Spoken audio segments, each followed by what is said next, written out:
چاہیے، فائدہ ویسے ہی ہو جائے گا.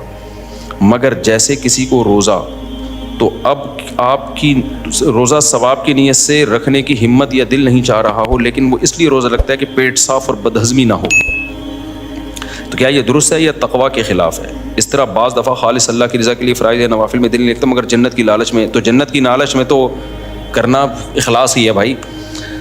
تو اچھی طرح رہنمائی فرمائیں. دیکھو، آپ کا روزہ رکھنے کا دل نہیں کر رہا تھا، آپ نے یہ سوچ کے رکھا کہ صحت اچھی ہو جائے گی اس سے، پھر بھی ثواب ملے گا. حالانکہ آپ کی نیت صحت کی ہے، روزے کی نہیں ہے، لیکن کم ملے گا ثواب. آپ کہہ سکتے ہو یہ تو اللہ کے لیے رکھ ہی نہیں رہا میں. بھائی یہ اللہ کے لیے ہے، وجہ اس کی ہے کہ اگر صرف فاسٹنگ بڑھائے فاسٹنگ ہوتی تو وداؤٹ روزہ بھی ہو سکتی ہے. وہ سمجھتے ہیں کہ نہیں سمجھتے؟ آپ رات کو 12 گھنٹے فاسٹنگ کر لو، کیا خیال ہے؟ دن میں 12 گھنٹے کی کیا ضرورت ہے؟ پھر صبح سحری کا 1 گھونٹ پانی پینے کی کیا ضرورت ہے؟ پھر افطاری میں کھجور کھانے کی؟ کیونکہ جب آپ روزہ رکھو گے نا تو ان تمام لوازمات کے ساتھ رکھو گے. صبح سحری میں آپ کو اٹھنا پڑے گا، نہیں بھی اٹھے چلو رات کو کھانا کھا کے نیت کر کے سو گئے تو افطاری تو ہوگی نا.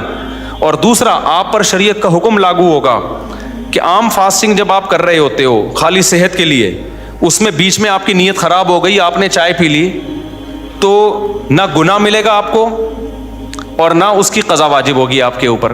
یہاں جب آپ نے فاسٹنگ کی ہے تو تمام شرعی احکام آپ کی طرف متوجہ ہو جائیں گے.